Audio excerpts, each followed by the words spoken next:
देश के कई राज्यों में कोरोना वायरस ने चिंता बढ़ा दी है। सबसे बड़े राज्य उत्तर प्रदेश से लेकर बिहार और ओडिशा तक कोरोना वायरस के नए मामले तेजी से फैल रहे हैं। केंद्रीय स्वास्थ्य मंत्रालय द्वारा शनिवार सुबह जारी आंकड़ों के मुताबिक पिछले 24 घंटे में अब तक सबसे ज्यादा 57,117 नए केस सामने आए हैं, जबकि 774 लोगों की मौत हो चुकी है। देश में अभी तक कुल 16,95,988 कोरोना के केस हैं, जबकि 36,511 लोगों की कोरोना वायरस की वजह से मौत हो चुकी है। कुल केसों में 10,94,374 लोग कोरोना से ठीक हो चुके हैं। वहीं 5,65,103 केस फिलहाल एक्टिव हैं। फिलहाल देश का रिकवरी रेट 64.23% हो गया है। जुलाई महीने की बात की जाए तो सिर्फ इसी महीने में कोरोना के 11 लाख से ज्यादा मामले सामने आए हैं और 19,122 लोगों की कोरोना की वजह से मौत हुई है। अगर पिछले महीने यानी जून से तुलना की जाए तो जुलाई में 2.8 गुना केस बढ़े हैं। पिछले महीने तक कोरोना के करीब 4 लाख केस थे। ठीक इसी तरह जुलाई में मौतों का आंकड़ा जून की तुलना में 1.6 गुना ज्यादा रहा। जून तक कोरोना से होने वाली मौतों का आंकड़ा 11,988 रहा। जुलाई में कोरोना की रफ्तार इतनी तेज थी कि सिर्फ आखिरी 15 दिनों में 7,30,000 से ज्यादा केस सामने आए हैं।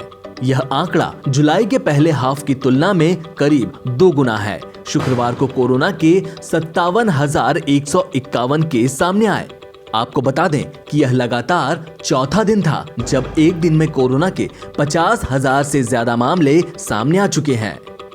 शुक्रवार को कोरोना की वजह से 766 लोगों की मौत हुई। गौरतलब है कि यह लगातार चौथा दिन था जब एक दिन में 750 से ज्यादा मौतें दर्ज हुई हैं। आज देश भर में ईद उल अजहा यानी बकरीद मनाई जा रही है। मास्क पहनकर और सोशल डिस्टेंसिंग का पालन करते हुए लोग दिल्ली की जामा मस्जिद में नमाज पढ़ने पहुंचे। बकरीद का उल्लास बड़ों के साथ साथ बच्चों में भी देखने को मिला। सुबह नए कपड़े पहनकर बच्चे भी जामा मस्जिद पहुंच गए और नमाज अदा की।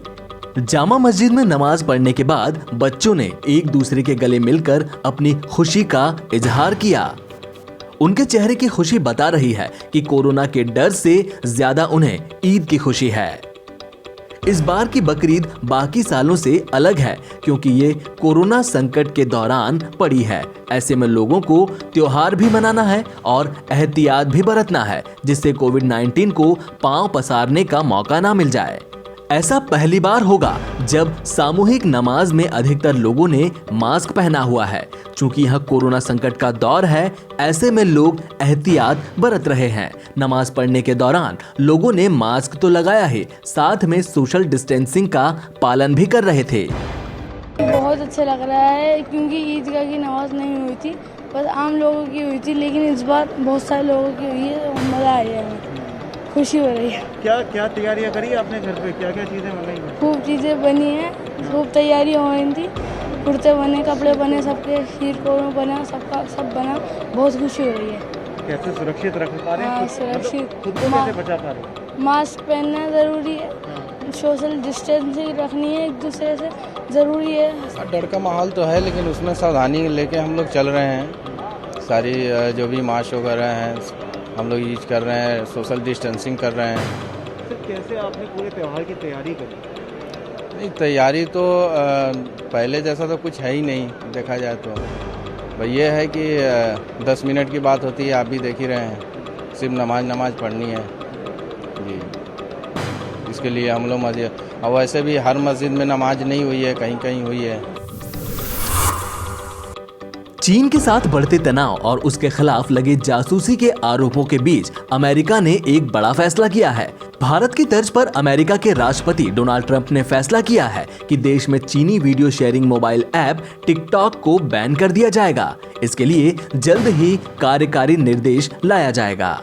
वहीं ऐसी खबरें भी सामने आ रही हैं कि टेक कंपनी माइक्रोसॉफ्ट इसके अमेरिका में ऑपरेशंस को खरीद सकती है।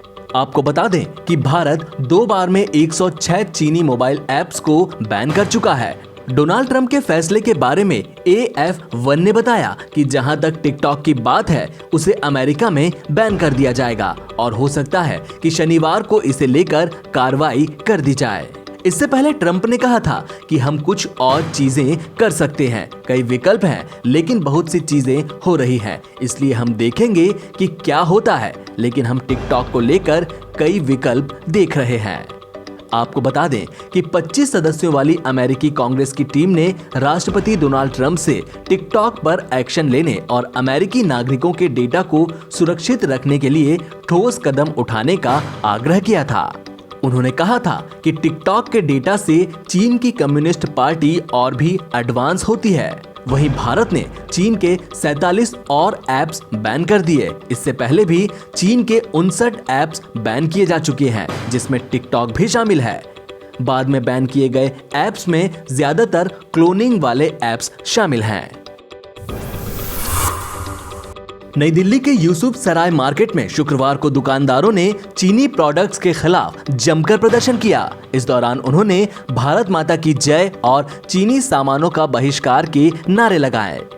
ग्रीन पार्क मार्केट एसोसिएशन के उपाध्यक्ष विजय इसरानी ने कहा कि हमने वादा किया था कि हम चीनी उत्पाद नहीं खरीदेंगे या बेचेंगे। हमने प्रण लिया है कि हम चाइनीज प्रोडक्ट न लेंगे न बेचेंगे और हम मोदी जी का समर्थन करते हैं कि वोकल को वोकल बनाना है। हम हिंदुस्तानी प्रोडक्ट ही खरीदेंगे, हम उनको सफल बनाएंगे, अपने लोगों को रोजगार देंगे और स्वदेशी सामान को बहिष्कार करेंगे। हमने प्रण लिया है कि चाइनीज़ का पूरी तरह बॉयकॉट बहिष्कार करना है और स्वदेशी अपनाना है पूरी तरह, और मोदी जी के साथ हम साथ हैं।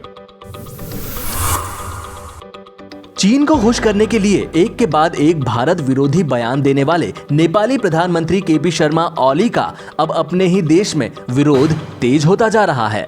एक तरफ सत्ता छोड़ने के लिए PM ओली पर दबाव बढ़ता जा रहा है, वहीं भारत को लेकर वह अपनी ही पार्टी में घिरते नजर आ रहे हैं। सत्ताधारी कम्युनिस्ट पार्टी के एक वरिष्ठ नेता ने कहा कि ओली ने हाल ही में कूटनीति के स्थापित मानकों के विपरीत चिढ़ाने वाले भारत विरोधी बयान देकर 3 गलतियां की है। पिछले महीने PM ओली ने आरोप लगाया था कि भारत उनके राजनीतिक प्रतिद्वंदियों के साथ मिलकर उन्हें सत्ता से बाहर करने की साजिश कर रहा है। उनका यह बयान नेपाल द्वारा एक नया नक्शा मंजूर करने के लिए एक विधेयक पारित करने के बाद आया, जिसमें नेपाल और भारत के बीच विवाद के केंद्र रहे इलाके लिपुलेख, दर्रा, कालापानी और लिम्पियाधुरा को नेपाल के क्षेत्र के तौर पर दिखाया गया था। ओली ने उसके बाद इस महीने यह दावा करके एक नया विवाद उत्पन्न कर दिया कि असली अयोध्या भारत में नहीं बल्कि नेपाल में है और भगवान राम का जन्म दक्षिण नेपाल के थोरी में हुआ था। ओली की टिप्पणी पर प्रतिक्रिया व्यक्त करते हुए कम्युनिस्ट पार्टी ऑफ नेपाल के प्रवक्ता और सेंट्रल सेक्रेटेरिएट के सदस्य नारायण काजी श्रेष्ठ ने PM ओली के बयानों को कूटनीति के स्थापित मानकों के विपरीत करार दिया। उन्होंने कहा कि PM ओली ने भारत के खिलाफ चिढ़ाने वाले बयान देकर एक बहुत बड़ी गलती की है, ऐसे समय में जब इस मुद्दे को दक्षिणी पड़ोसी के साथ बातचीत के जरिए सुलझाने की जरूरत है।